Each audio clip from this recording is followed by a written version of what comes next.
The Immortal Game by Aesthetic B. Chapter 5 The Plan. Nihilus frowned as the light she had been reading by was obscured.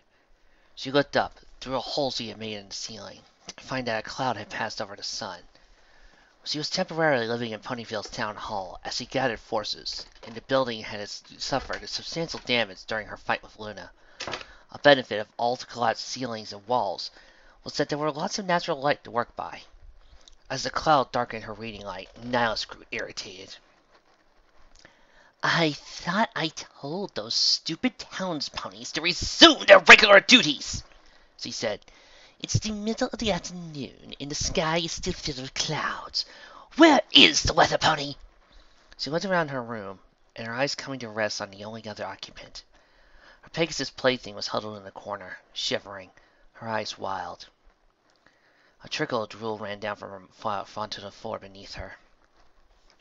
Oh, Nihilus said delicately. Right. The Pegasus was faring much better than she had during the sack of Ponyville. The spell was slowly doing its work, and her pet was finding herself less and less able to resist. Soon, she would be able to act at full capacity, making her much more useful in a fight. At least, Nihilus hoped she would be. She had corrupted Rainbow Dash first, because she thought she was the strongest of Twilight's friends. Hopefully, the next time they encountered Luna and the others, her pet would be able to do more than get kicked in the face. Wait, what? Twilight Sparkle's voice sounded sharply in her mind. Her passenger consciousness rarely ever spoke to her, and never initiated a conversation herself. Truth be told, Nihilus didn't like having no pony to talk to. Her only other intelligent companion was drooling in the corner. It did not count much for a conversationalist. Nihilus was puzzled at Twilight's sudden outburst. I didn't say anything. No, but you thought it. You said that book was boring and useless. It is boring and useless. I'm looking for ways to quickly defeat Luna, not enchanted cufflinks. That book details exactly the topic you are looking for, and it was enchantment cuffles, not enchanted cufflinks. I knew that. Now shot back at her indignantly. I just don't care. None of this interests me. She tossed the book back on the floor, with her magic to emphasize her point. My only goal is to get the elements of harmony. For the first time ever, she felt her passenger consciousness project something other than her voice into Nihilus's mind. It was an emotion, a feeling. It was curiosity. Twilight Sparkle was studying her, and wanted Nihilus to know it. This feeling made Nihilus uncomfortable, to say the least. How was Twilight able to show Nihilus her feelings at will, and read Nihilus's thoughts? Certainly, Nihilus had more power. She was, after all, in complete control of their body and magic. Still, Twilight's strange ability made her angry. The feeling of curiosity lingered as Twilight spoke. You can't actually understand anything written on that page, can you? You don't have it. Have what? Nihilus snapped back. She was quickly growing tired of their conversation. My talent. You can learn spells through magical formula like any unicorn, but you don't understand the theory yet well. You can use my magic to teleport, or force mind magic on any pony, and you know everything I knew, but you can't put the pieces together yourself. That book is the key to taking the elements for yourself, and you can't use it. Nihilus barked out a humorous laugh. Ha! What makes you think I'm going to believe you? Her pet looked up and realized that she had started speaking out loud. If Twilight were in the room, Nihilus knew she would be having a flat look. There's a picture, she said dryly. Intrigued, Nihilus picked up the book off the floor with telekinesis. Twilight gave her a page number to turn to. Sure enough, the entire page was occupied by an illustration of 6 colorful gems. The elements of harmony! I remember this page. This was the page the book was open to when I picked it up. This is why I kept it, even though it had nothing to do with war magic. But other than this picture, it doesn't mention the elements. Twilight's voice spoke to her, sounding excited. Not directly, no. But the reason this illustration is here is because the elements are a mythological example of a coupled enchantment. Turn to page 63 again. Nihilus didn't trust the pupil, but humored her anyway. Page 63 turned out to be the page she was on earlier. She had to light her horn to read the cramped script without sunlight. That's what this book is about. Covered enchantments. You remember Rarity's Bane? Nihilus ran a hoof along the puckered wound now marring her face. Oh, she said dangerously. I remember. Twilight ignored her momentary rage. Those diamonds were enchanted. Their enchantment makes it easier for Rarity to throw them around when she calls her blade. Probably makes them sharper, too. But it also makes it so that no other unicorn can take them from her. Of course they can't. She continued to speak aloud to an empty room. Unicorns can't take something another unicorn is manipulating telekinetically. Titan himself couldn't even be able to take control of a grain of sand that, say, snails had a hold of. It was just the rules. It's not just the rules. Twilight sounded irritating. It's a fundamental telekinetic theory improvable. In fact, that fundamental theory is probably what makes it so you can't grab a hold of those diamonds, even when Rarity isn't using them. Nihilus knew that Twilight was probably leading her on, but the other unicorn just revealed an interesting fact about her enemy's weapon. Go on, she said, now a little more interested. Okay, how would you prevent Rarity from using her blade? Despite being asked a question like it was schoolville, Nihilus answered, I break it. Yes! Nihilus wondered how Twilight could be so excited about magical theory. You simply destroy the object into magic, enchanting it will dissipate and dissipate. But what if you wanted to use the sword for yourself? I can't. And why would I need it? My talent isn't gems. I don't even have a cutie mark. Just hypothetically, if you wanted Rarity's sword, magic intact, how would you get it? I'd kill her. It seemed simple enough solution. You're saying I need to kill the element bearers? Nihilus was puzzled. What was the Twilight's game? From the corner, her pet looked up in fear. Not talking to you, dear, Nihilus told her. You would kill her, yes, and then reattune the enchantment to yourself. The enchantment has 3 primary components. The user, Rarity, the object, her diamonds, and the magic. You cannot take the artifact for yourself while the user is alive, because of something called the cuffle. Again with the cufflinks! Cuffle, Twilight corrected, and I admit it's a pretty silly word, but skilled unicorn enchanters can cuffle objects in themselves, ensuring that only you can use it. You said that already. Just making sure you understand. Nihilus gritted her teeth. Go on. So, you could disenchant the magic, destroy the object, or kill the user, and the artifact becomes useless. But what if you added a 4th component? You added a whole new dimension to the enchantment. Nihilus didn't follow. Was what Twilight was saying even possible? The author of that book wrote that it's theoretically possible, but most unicorns would say no. No method has ever been discovered for adding a 4th component to the enchantment, and no examples of artifacts with 4 components exist. Every artifact ponykind knows is simply an object enchanted with magic, sometimes coupled to a user. Nihilus was getting tired of her passenger consciousness playing school teacher. Does this lesson have a point to it, or is it just what you do in your spare time? The author of that book, she could only think of examples of artifacts that have more than 3 components. Unfortunately, those artifacts are largely considered to be a myth. Nihilus was instantly interested again. The elements of harmony, she said. They have 2 cufflinks? Cuffles, Twilight answered flatly. And they actually have 3. The object, the magic, and the user are all coupled to something else. The magic doesn't actually touch a pony or a jewel necklace. All 3 components are coupled to a central one.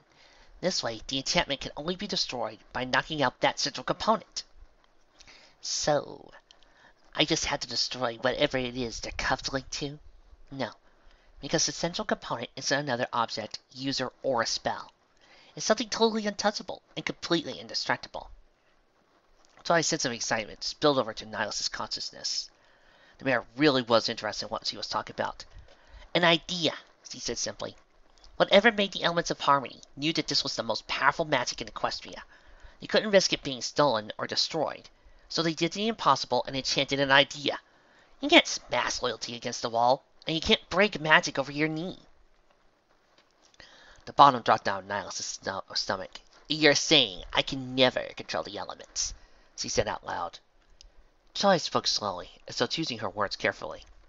Conventional unicorn wisdom would say no. Now stopped to huff on the floor of the broken down office. Twilight was lying. It had to be possible. But I can show you how to do it. I can give you a spell. Nihilus scoffed. You have 2 days to come up with a plan. And this is your best shot. You're just able trying to kill me. I can prove it works right now, on Rainbow Dash. You'll be able to take the element of loyalty. Nihilus smiled. Oh no. I'll use it on us and take the element of magic. You aren't trying to set her free. How do you know I won't try to kill us both? I already tried it once. Nihilus again ran a hoof over her scar. You won't. Just tell me what it is you want in return for your spell. Unless you honestly think I believe you give me for this for free. The reason I'm pointing out all this to you is a selfish one, rest assured. You want the elements of harmony, you need their current bearers alive. You can't kill any of them. Nihilus did not like the idea of letting Twilight's friends live. I already knew that much. But after I have the elements, you could kill them, but you won't. Nihilus laughed. And why is that? Because, came Twilight's answer, I won't tell you to spell until you give me your word you won't harm them. You put stock in my word. You're an imbecile then. You forget I can read your mind. You have to tell me you won't harm them. You'll have to mean it. If you intend even for a second to go back on your promise, I'll know. And then, no elements of harmony for you. Now saw Rarity, opening her face with a diamond blade. No, she answered. I will learn the spell on my own, and then I'll kill your friends while you watch. Another emotion flooded Twilight's thoughts. Amusement. Twilight thought she was being funny. Nihilus did not like being laughed at. You're going to learn the spell on your own, are you? Good luck, naughty. It's only a bit of theoretical magic dealing with an obscure idea in the brains of unknown enchantment. I'm sure you'll do fine. You'll be severing cufflinks in no time. The taunt was shocking. Twilight was not, nor ever had been, a bully. Why was she being so mean right now? Nihilus felt her face burn. She was too inept to perform the spell, and they knew it. She wished Twilight couldn't read her thoughts. She couldn't sense her feeling shame. You aren't acting much like my counterpart, she accused her passenger. Maybe you're rubbing off on me. Which reminds me, there's a second part of the deal, once you agree to the thirst. I need to think! Leave me alone for a second! Twilight complied. Could Nihilus really do what Twilight wanted? Thinking of the unicorn's 5 friends filled her with inexplicable rage. She hated them so much. She didn't just want to kill them, she wanted to make them suffer, like Dash. That simple want drove her onward, kept her focus. If she wanted the elements of harmony, however, she would have to give that up. Ultimately, the elements were important. She loved nothing more than agree to Twilight's terms and then betray her. But Twilight could read her thoughts. Nihilus had to fundamentally change her goals if she wanted the unicorn's help. In the end, she would have to make the compromise. Once I have them all, I'll release Rainbow Dash and all your friends. Until then, however, I won't kill them. Twilight must have read her thoughts and sensed her honesty. Good. Now on to the second part of the deal. I think you'll find this part mutually beneficial. Nihilus waited, intrigued. What could both of them want that she would be willing to share? When you have all the elements, Twilight said quietly, I will make a spell for you that you can use to destroy me. I will not spend eternally trapped with your thoughts. It's already making me more like you. Nihilus thought back to the way Twilight made her feel earlier, teasing her about magic. I agree. Now show me how to take the element of magic! Twilight had Nihilus write a spell formula out on a sheet of paper. She waited as Nihilus studied the formula for several minutes. It's that easy, Nihilus asked after she was finished. The spell seemed remarkably simple. No, Twilight answered. For you to couple an element to yourself, it first must be uncoupled from its previous user. And how do I do that? You can't. The current bearer of the element has to do it by neglecting the ideal that connects them to both the magic and object, like when Discord hypnotized us and we couldn't use their power. So, I need to make Rarity greedy, Applejack a liar, Pinkie Pie unhappy, and Fluttershy unkind. Nihilus liked where this was going. Yes, I will help you do it, but in the most equine way possible. For now, however, your mind magic has made Rainbow Dash being disloyal. Obviously, I don't have mind magic. You should be able to couple yourself to those two elements. Nihilus turned to Rainbow Dash, who hadn't moved throughout the conversation. Which made sense, considering not a word had been said. My pet, she called out. Dash's wild eyes moved to her, unfocused. I rescind my earlier order about killing yourself. Stop breathing! Dash did as she was told. What are you doing? Twilight shouted in a rage. You agreed not to kill them! Now it's chuckled. I'll take it back after I have the element of magic. I don't intend for her to die, but I also need to know whether or not the spell you sent me is legitimate. Maybe I can have her eat her own wings instead. Nihilus decided that last idea was a good one, and made a mental note to remember it. Just cast the spell, it will work! Nihilus was surprised at Twilight's reaction. Had the other unicorn actually given her the correct spell? Twilight had no reason to try to kill her at least once. For all her magical talent, the mare was quite stupid. She drew the magical crown out of Null's face and cast a spell. Immediately, the gem at its center changed color to an opaque black. Nihilus felt like she took new to the connection to the element almost immediately. And then, nothing. Nothing else happened. You may breathe again, my pet, she called out. Do not attempt to take your own life. She deposited the crown back into Null's face and withdrew the lightning bolt necklace. The spell turned that one black too. She now had two of the elements of harmony. Why give me this? She asked her Panzer. You don't believe the magic of friendship will save you. What made you give up hope? I can read your thoughts, remember? I know exactly what my friends are going to walk into. I'm just making the best of a bad situation. Lower thy forelegs! Luna's voice sounded throughout the glade. Applejack grumbled, then shifted on her legs, lowering herself slightly to the ground. Luna walked a circle around the earth pony, inspecting her stance. Now thine legs are too high. I said lower thyself, not lean forward. Applejack shifted again. I feel ridiculous. Rarity looked up where she sat in a tree, trimming tree branches some distance away. That's because you look ridiculous, dear. Applejack turned to respond, and Luna attacked. She spun into Applejack's guard and kicked the earth pony's back legs out. Then, with remarkable dexterity, she hooked her own back legs under Applejack's. She flapped her wings, throwing herself into the air and causing Applejack to topple forward and roll onto her back. Luna flapped her wings downward, pinning the earth pony's back legs to the ground. Applejack looked up at her, clearly surprised and aggressive. Luna's horn flashed with magical clarity. A long gas appeared in Applejack's leg. A sharp yelp of pain escaped the earth pony's mouth. How did I beat you? Luna asked simply. Applejack winced. You cheated! I wasn't paying attention! That does not make me a cheetah, but rather thou a fool. Now get up. She rolled off the earth pony and stood on her back legs again.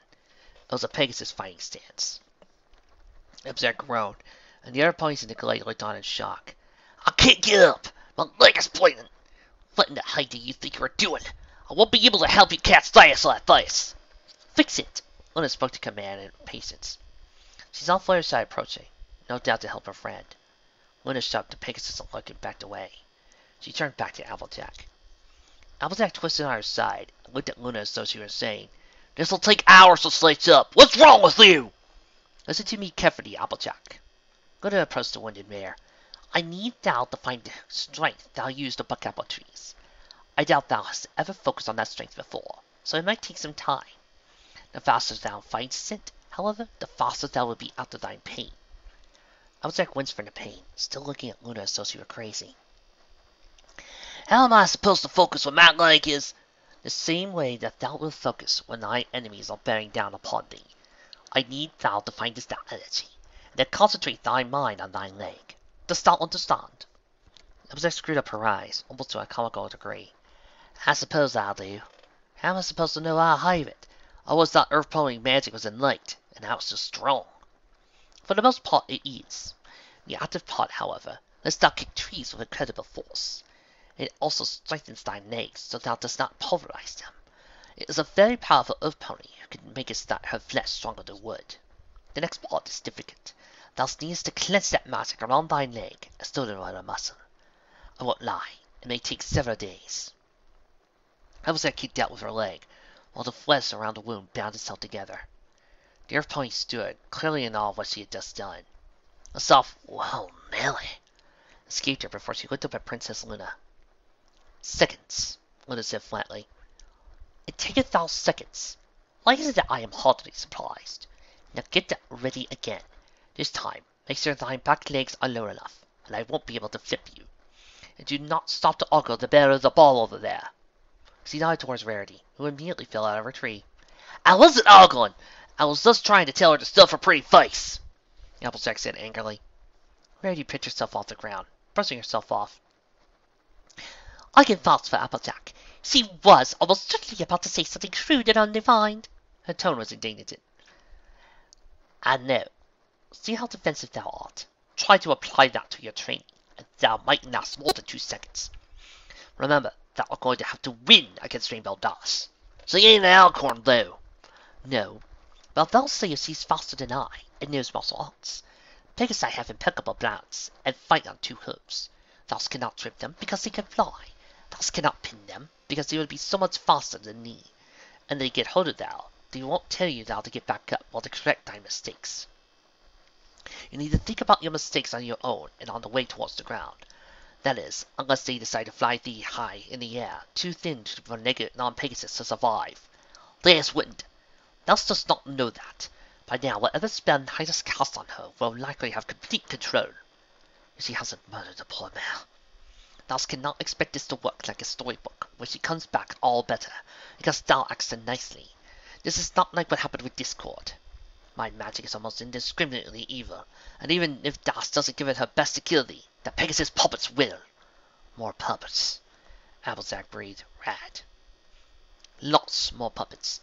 Terra will have a week to increase their numbers. Most will be in catalog, but some will be under Nihilus' command. The Pegasi will be with her as guaranteed. Hopefully she doesn't have any unicorns. But if you see one, run. None of you have a hope against one of Terra's greatest servants. She infuses her unicorns with more power and focus than her other puppets."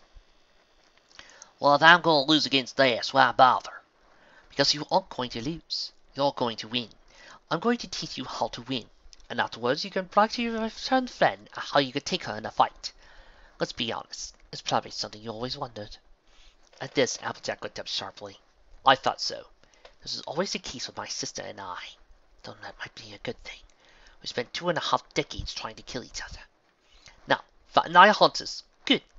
And if you take all thy way off 1 hoof, you should stay on the ground."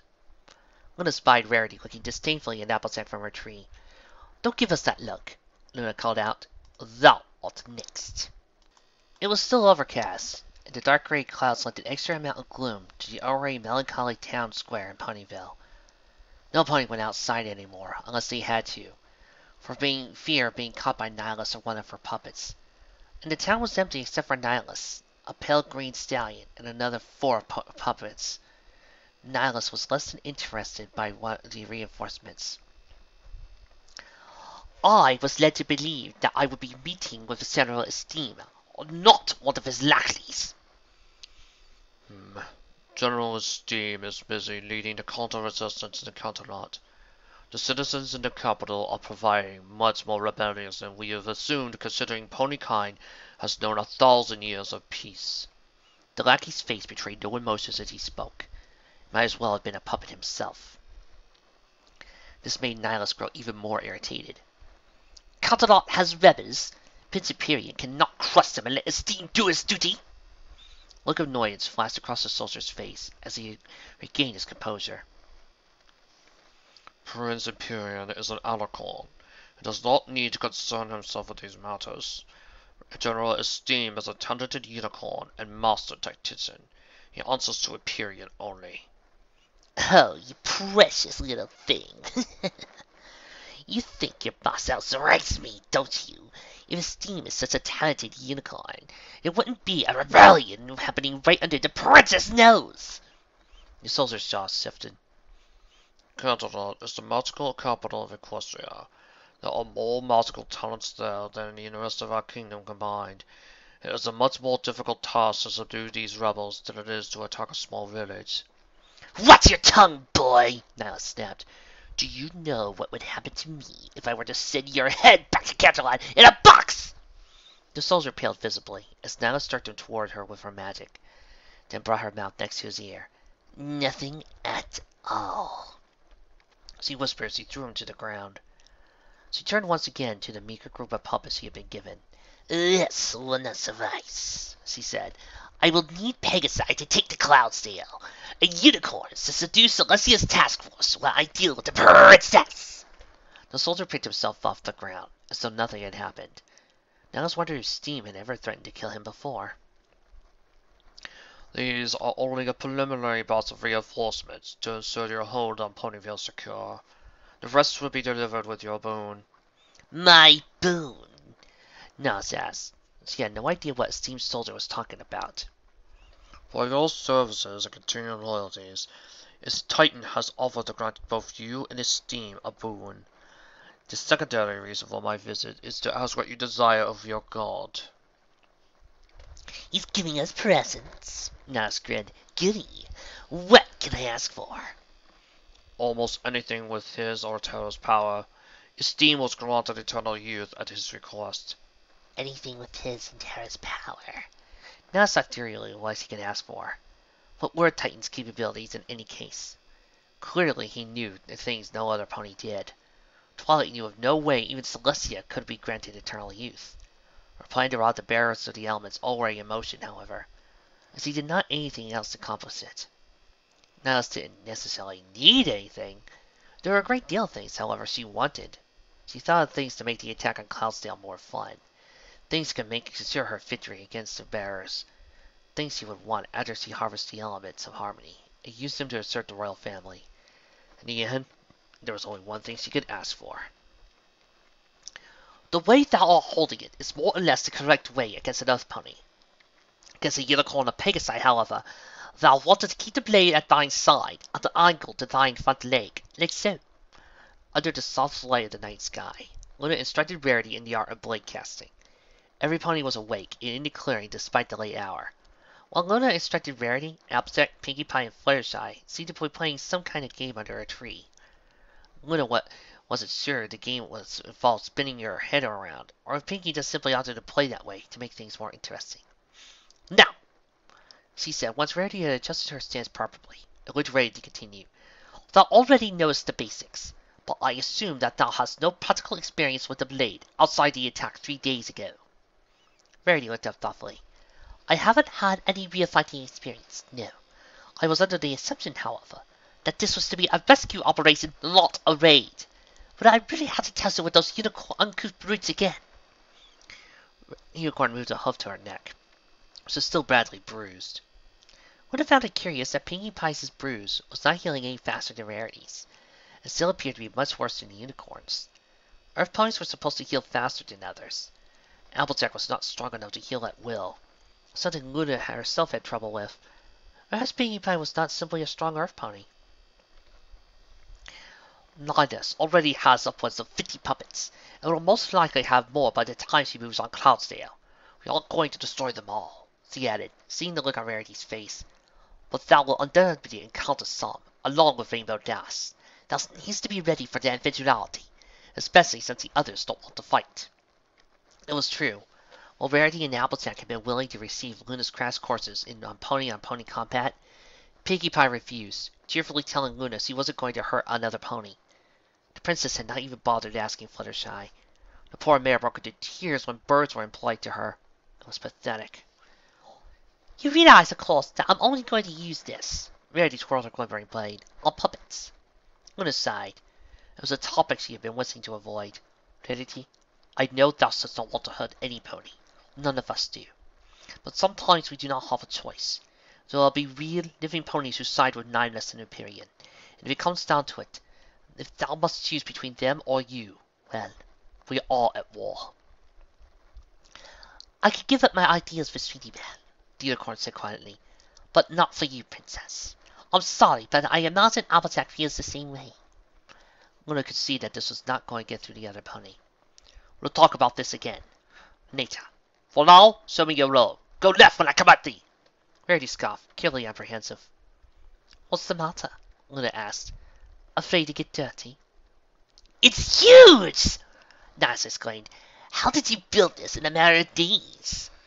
Nihilus was at some distance outside of Ponyville. Before her loomed a massive, complex construct from bleak gray stone. The fortress was certainly imposing. It had numerous bastions and crenellations along its exterior. The entrance in front of her was nearly 3 ponies tall. There were no lights shining out the large doorway. It could not see very far inside.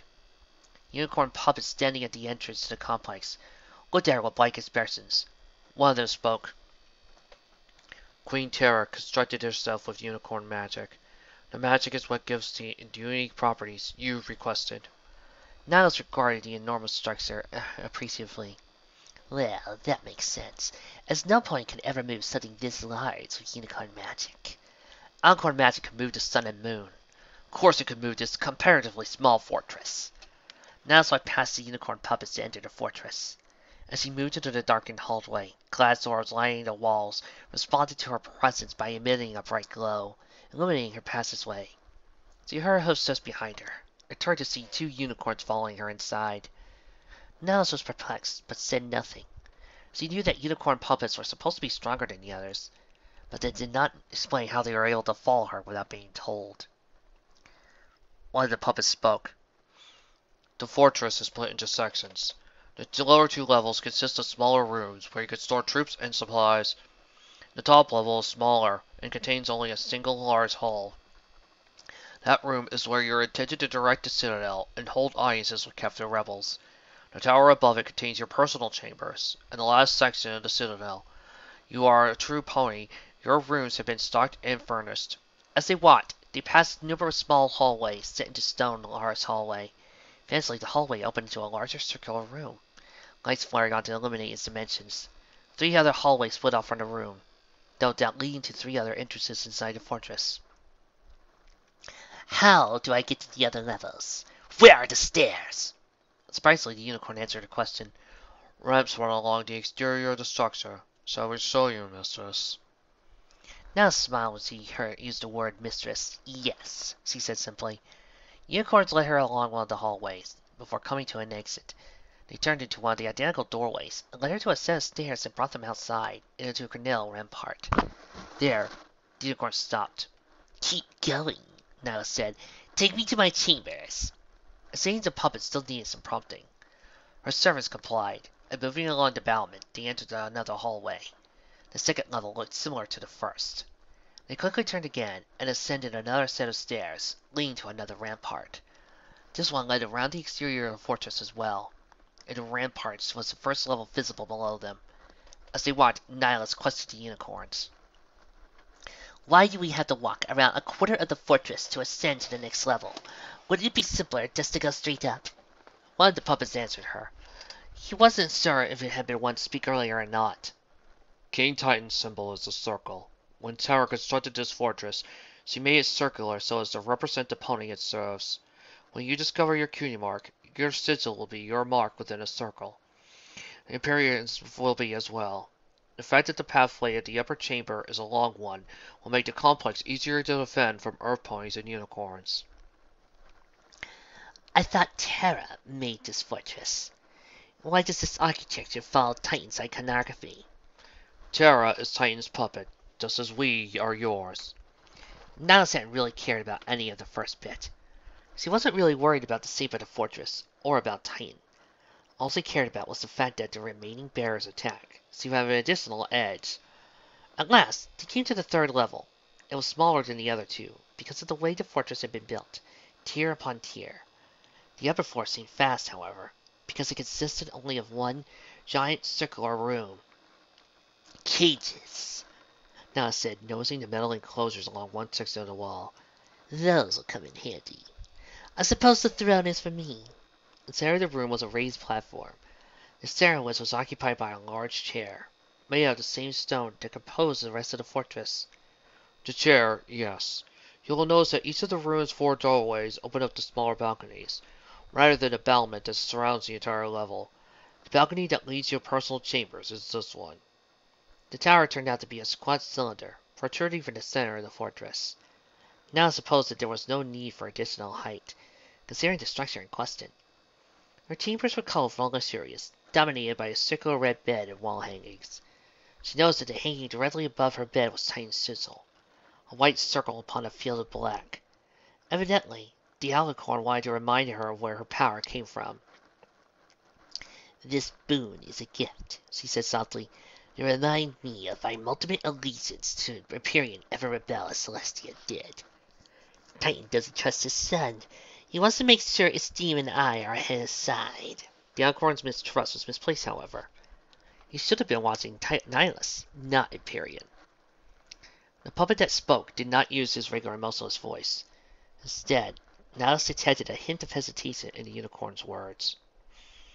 The fortress simply serves to remind you of who you ultimately serve, who all true ponies ultimately serve.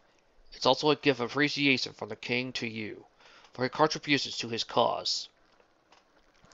Nihilus had been the one to perform the ritual that granted Celestia's magic to Prince Empyrean.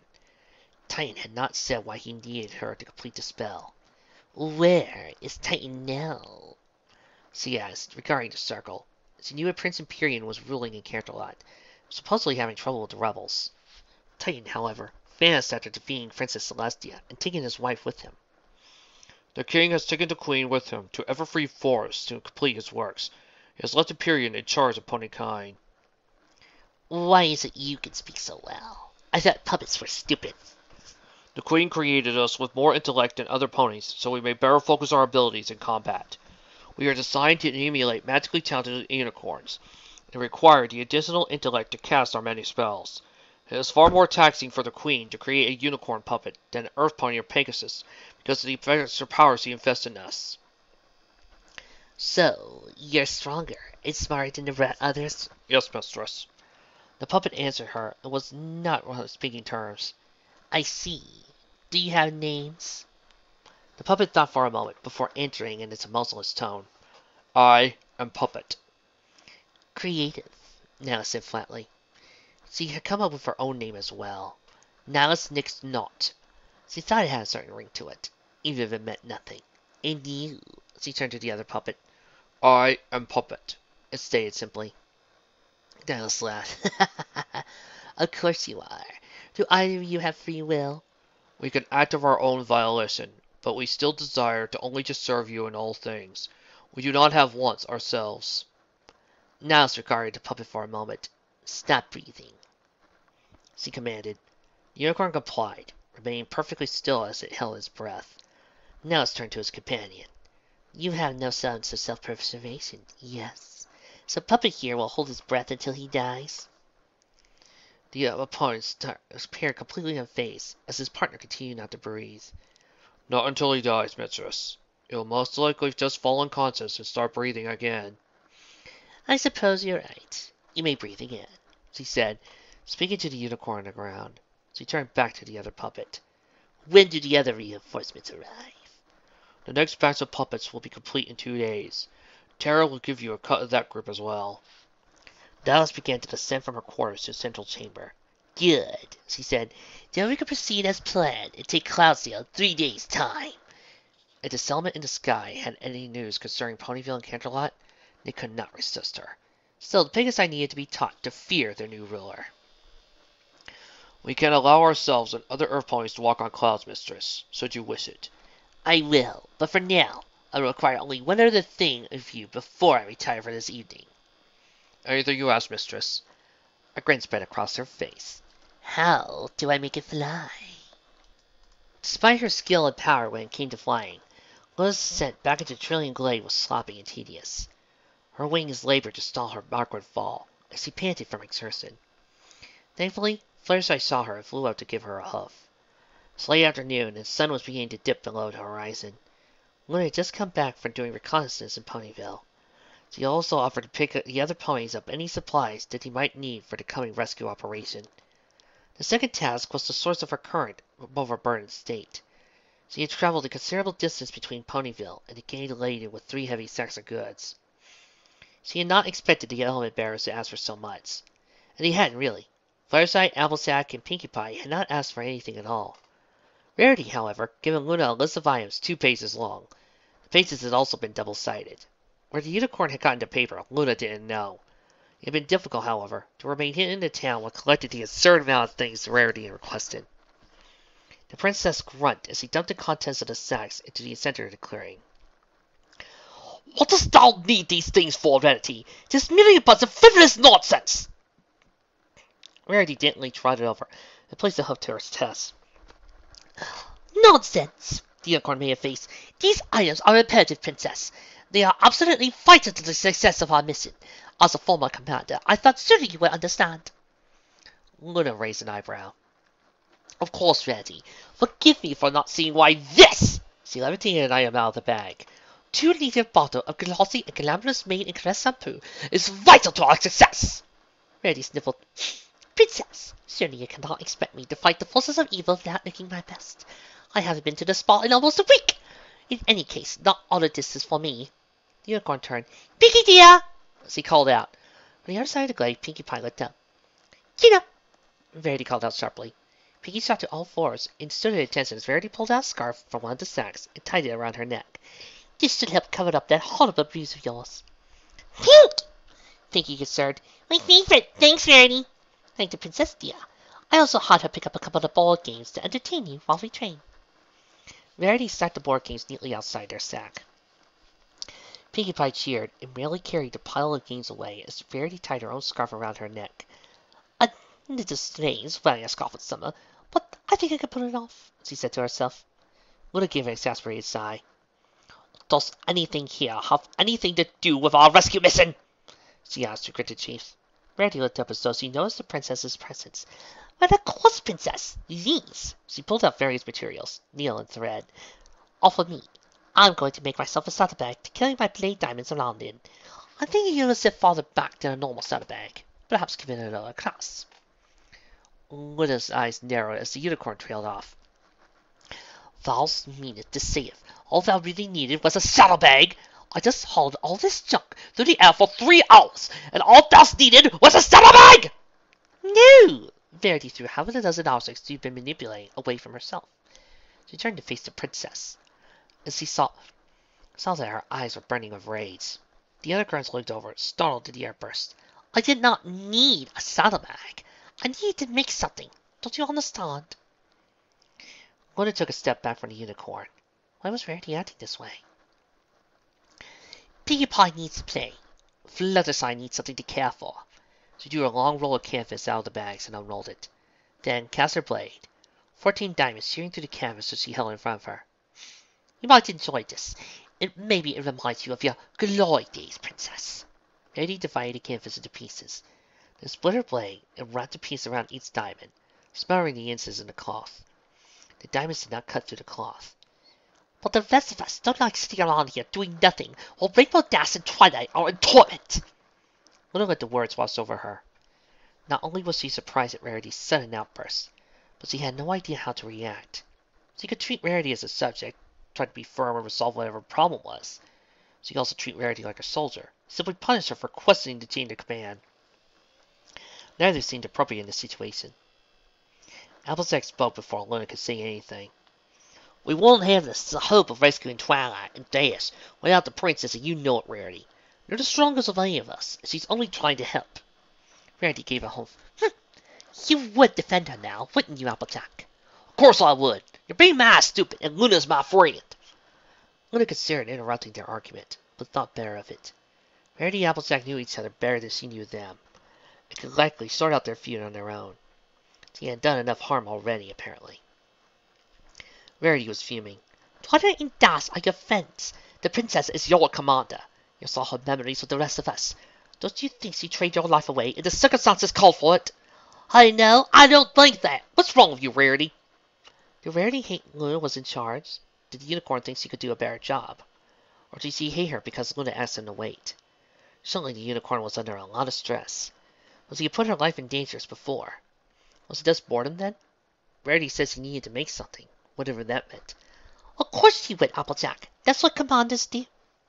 The unicorn was breathing heavily now, blinking away tears from her eyes. No matter how much they're supposed to love somebody, they can't...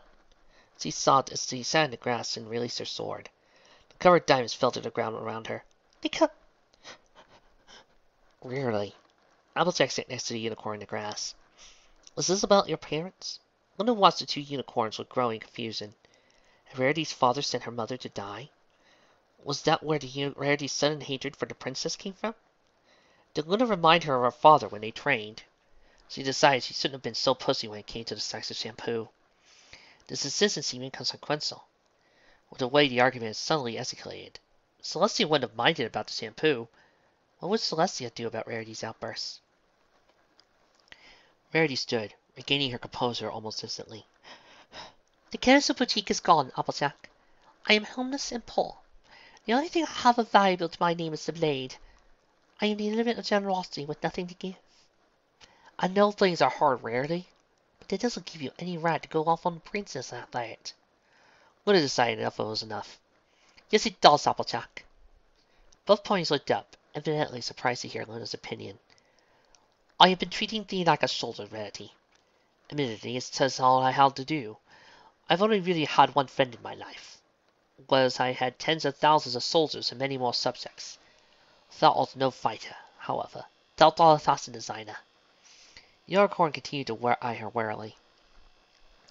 If we are going to win this war, we are going to do it with the elements of harmony. With friendship, not violence. As silly as that sounds. Does it silly at all to me, Luna? So, perhaps you don't need to be soldiers. Rarity wiped the tears from her face. I'm sorry I let everything get to me. I assure you, Princess, I'm usually much well collected. I don't know what came over me. I understand, Rarity. Come to think of it, the unicorn was much more collected than Luna would have expected as some pony her age, all things considered. After all, she was homeless and destitute, with the fate of the world depending on her. There's some nub in there for you, Applejack. Rarity nodded to one of the sacks. And some bird seeds for Fluttershy. I also got this canvas to wrap my blade so we can train with it. Rarity once again cast her blade, the cloth-covered diamonds forming a shaft in front of her. Now I can hit you without worrying about slicing you to ribbons. 'Tis thoughtful of you. Rarity gave her a weak smile. Pinkie Pie cartwheeled over to them, somersaulting in the air and landing with a flourish. She had incredible balance and speed for an earth pony. So, the Pink Pony exclaimed, who wants to play a game? First I landed softly beside her. I have Monopoly Pony! Rarity suspected Rarity and Applejack agreed to play, only to help them simmer down after previous conversation. Ponies took positions as Pinkie Pie sat on a board with lightning speed and precision, declaring herself the maker. You gonna play, Princess? Applejack motioned for her to sit beside her. Luna had never played a board game before. She hadn't even realized they intended for her to join them, till Applejack asked. What was it she had said? Maybe we don't need to be soldiers. What is it? Applejack prompted her. I do not know the rules. I'll teach you, Pinkie Pie said. You even have your own piece because this is a new edition. Pinkie caught a tiny figurine of herself with telekinesis. Pinkie Pie threw it to her. It was metal, incredibly detailed, probably crafted with magic by a unicorn. It even had her sparkly little shoes. So, this is me? Yep! Moving around these squares, see? Well, I'll start here, on the top hat. So, are these supposed to be bits? Luna regarded the cardboard coins. Why does thou have so many? Those aren't mine, silly filly. That's the bank. And what's that? What's what? The object thou are hiding under your black hoof. Hi! Applejack exclaimed. Are you chilling, Ponykind? No, it's just a spare piece. We only have 5 pairs, so it's the only piece left. So, why art thou hiding it? Luna was confused. Was it a part of the game? Was Pinkie just being strange like usual? It's not important, guys. Let's just play. Pinkie made roll the dice. Oh, just show her the piece, Pinkie, Rarity said, clearly exasperated. What reason do you have to hide it? With a guilty expression, Pinkie slowly extended her hoof. In it was a tiny, extremely detailed figure. It was of Celestia. Of course, Luna thought, if there was one of me, there has to be one of Celestia. Her sister had loved games of all kinds. While Luna never played against her, she understood that Celestia almost always won. When they were in teens, Celestia would sit out in the courtyard on days off, or play 2 or 3 games with multiple opponents at once. Luna originally thought they were letting her win, because she was their princess. But later, other ponies had begun to gather just to watch her play. Luna realized Celestia was just that good. Even at such a young age, Celestia had been attracting her subject's attention better than Luna ever could. Now she was dead. Luna didn't have time to mourn her. She first had to save the kingdom, then rule it. She wasn't so sure she could do either, but she knew where to start. Where Celestia would have started at least. She was going to play another pony. The other four ponies had been looking at her in silence while she regarded the figurine. It's okay. We can still play, everyone. You sure, Sugar Cube? I'm sorry, AJ. But Pinky, can I keep this? Luna nodded towards the tiny figurine of Celestia. It was silly, really, but lately she had found herself wondering what Celestia would do more and more. Maybe having the game piece would help. Of course you can! Now, let's see who goes first. See? Pinky cast her eyes across the board. 12! She cheered. Nihilus received general esteem on one of her fortress balconies. The soldier approached in a carriage pulled by two Pegasi puppets. He stepped for the carriage on the balcony. His steed was a pure white stallion with a blood-red mane. The mane was effeminately curly, but ended in masculine spikes to frame the sharp features. His cutie mark appeared to be 3 short razor-sharp spikes of mail.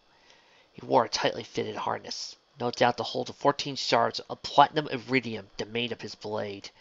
And his soldiers set epaulets, each displaying 5 stars surrounded by circles. Nihilus espied him. You look younger than you did last time I saw you, General. I didn't think you were so vain. I engage in a healthy amount of narcissism, Nihilus. He looked around the fortress. From the looks of your gift, you indulge in a more than healthy amount of megalomania. The general regarded coolly. You also look different. Last time I saw you, you looked like Twilight Sparkle. You ruined your face. Nihilus had not wanted to ask him that particular question. Who do you think? Ah, of course, he said simply. The general gave her something that could be taken for a smile, showing a small portion of his perfectly white teeth. I've never been so proud. Perhaps next time she will do me a favor and take your whole head. But this is just not your face that has changed. Your coat is black now. I figured I'd color code things for your convenience. Nihilus approached nonchalantly. Your right eye is much brighter than your left, and the pupil is becoming a slit. In fact, the iris is almost glowing. It's a different color too, closer to red than purple. Nihilus hadn't known about those changes. The sliver was changing Twilight's appearance quite a bit, it seemed. I think the asymmetry complements my aesthetic, she lied. It does. Surprised to hear him agree. Your ears are also curved. They look sharper now. Is there a point to this visit other than prattling on about how menacing I look? Esteem did not react. I have come to deliver these Pegasi to your control and check up on things. The royals would like to know what the sliver is doing to some pony who is not an alicorn. They know it didn't amplify Twilight's power by much, but they are curious as to whether or not the magic is unstable in any way. Empyrean is also growing agitated with the uprising in Continent. I hope you have good news for him. I will have the remaining rebels within the week. Rainbow Dash is already dealt with. Nihilus tugged on her pet's magical leash. The Pegasus made a perfect landing beside her, coming to a low crouch and barely making a sound, despite the speed she had been flying. Isn't she just adorable? Have you thought of a name yet, pet? The Pegasus did not hesitate before answering. Spike? Nihilus's eyes narrowed. What made you choose that name? The Pegasus realized she was in trouble. Her eyes grew fearful. I just thought, I'm your pet, and you had a pet named Spike once. I can almost remember it, so I hate it! Pick something else! Now, tell General Esteem your purpose. To be cruel and merciless. I will further your goals and kill your enemies. Esteem regarded the creature with disgust. The look he gave Rainbow Dash, however, was nothing compared to the way he looked at Nihilus. Do that to my daughter, he said quietly, and I will kill you, parasite! Nihilus let out a humorous laugh. You and every pony here couldn't take me Esteem. We'll find out soon enough, won't we? What makes you say so? We're on the same side, General. Much as Nihilus would like to make Esteem out to one of her pets, the general would have to wait until she had the elements of harmony. Don't think I don't know what you're planning, something not. I'm just waiting for you to make a move, and when you do, it will be me, Empyrean, who will send to call of you. It was more than single combat than being a perfect 10 on the Corsair scale. I'm going to make you beg for mercy, girl. And I'm going to turn you into a slobbering dog, pretty boy. You're going to do anything for a treat. I've had this one. She nodded sharply towards her nameless pet, eating the books that I finished with. They're full of all sorts of terrible spells. We wouldn't want to fall into the wrong hands, you see. It was a lovely use of her pet, Nihilus thought. Twilight was reviled by the idea of destroying a book, and even more reviled at the sight of Rainbow Dash forcing the parchment down her throat, simply because Nihilus told her to. The general turned her away from her sharply. All business is done here, Esteem said, climbing back into his carriage. I've seen enough to fill my report to the prince. Take your Pegasi and go play in your dollhouse, like a good little child. Nihilus considered destroying his carriage as he flew away. Thought there of it. She would have him. Have them all soon enough. She just needed the elements of harmony first. Where were Twilight's friends? They were on Cloudsdale. It had taken several trips of vertigo-inducing flights to move the entire crew to the Sky's element, carried out in the diet at night. Applejack wasn't exactly afraid of heights, with having nothing but several thousand feet between her and the ground as she dangled uselessly from Luna's legs had not been a pleasant experience. The princess had used some magic to allow them all to walk on clouds, and created a tiny, hollowed-out portion of cloud for them to wink the rest of the night out. Despite the late hour, no pony had gone to sleep. Luna was at the center of their makeshift hideout, and the 4 ponies gathered around her by the light of her horn. Applejack didn't know whether the princess was using Pegasus or unicorn magic, but Luna had sculpted a perfect replica of Cloudsdale out of cloud stuff, was incented in the center of the room. She marked little cases on the model as she spoke them. Nihilus will likely announce herself in the plaza, like she did at Ponyville. The existence of Cloudsdale representing the plaza filled with a blue light. I'm counting on the fact that once she knows we're here, she'll spread her puppets out to look for us. Hopefully, that will include Rainbow Dash. If Nihilus decides to keep Rainbow Dash close, though, ye four will have to leave Rainbow Dash to me as well. I won't risk letting ye get close to her. She's too dangerous. Last time we fought, she hurt me enough to kill the lot of you several times over. Applejack not included. Applejack frowned at the princess's estimation of her abilities. Hopefully, she wouldn't have to find out just how much punishment she could take.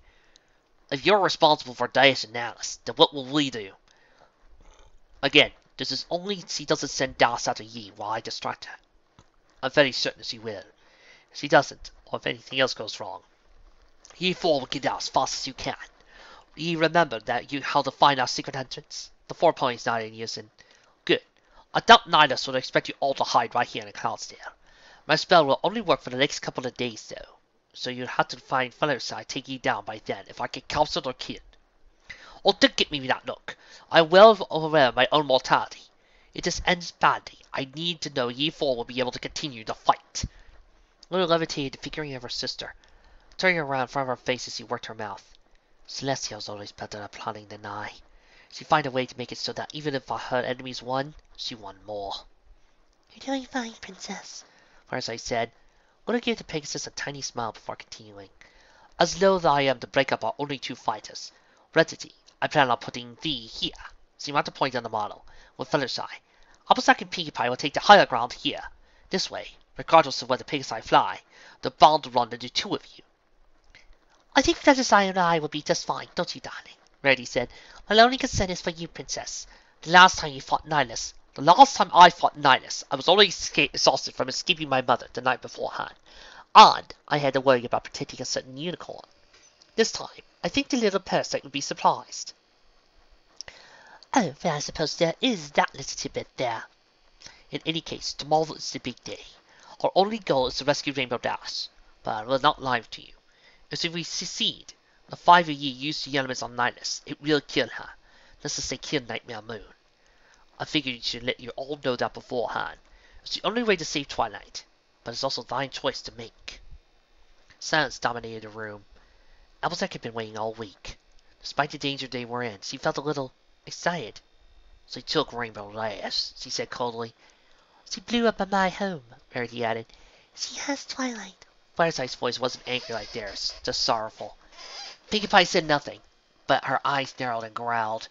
Luna tucked the figurine of her dead sister under the necklace, as he wore it part of her royal regalia, laying it pressed against her. It's settled then, she said simply. As the only princess of Equestria in the time of war, I grant thee all the power to act in my name without fear of equestrian law. The other 4 ponies in the room shifted uncomfortably. Abzek concluded. Luna looked at each in turn, before their eyes spoke again. Nihilus nix not, she said, needs to die.